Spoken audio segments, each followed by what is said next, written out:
So finally, building bridges and connections. Firstly, make sure you know what's happening in your country in all of these different sectors and start building partnerships where you can. There's really no excuse for like, oh, I didn't know that was happening. We have to be better at doing landscape reviews before we just go ahead and believe that we're the first person to think of an idea, because I promise you, normally somebody else has thought about it, either in another country or already in your country, you just didn't know about it.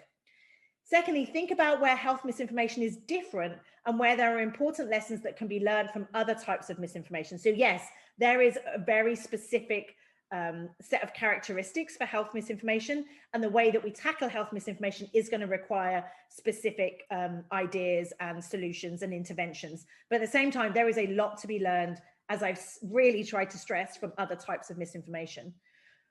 This is just my own personal beef. Please be wary of claims that technology or technical interventions, sorry about the typo, are the answer.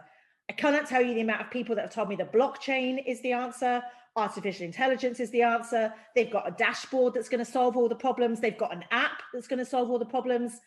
They are part of the solution, some of them, but please, please, please be careful. There's a very kind of a technical determinist lens to these kind of conversations, that it's not, it has to be a human powered set of interventions if we're really serious about the complexity of the problem and how we solve it. And wherever possible, find ways to build cross-sector knowledge exchange opportunities.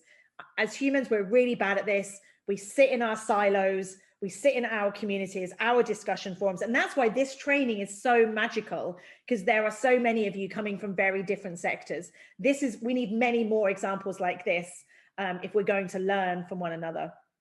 And finally, as I said, emphasize interventions based on building resilience within and across communities. And that means we have to do this cross-sector work, because otherwise we're going to fail. So I just talked at you a lot. I apologize, but hopefully that was a kind of a quick whistle-stop tour to this field. And it is a field, it's a very young field, but there's a lot to learn from what's come before these conversations. And I hope that you can learn from them. And I'm going to hand over to Tom in a minute, who's going to do a kind of a skills-based lab. But Tom is an example of somebody who I've known for a while. You know, we've been working in this space for a long time, and I hope that us being part of this training will help you think through what landmines to avoid and which interventions here are really worth taking more seriously. So thank you very much.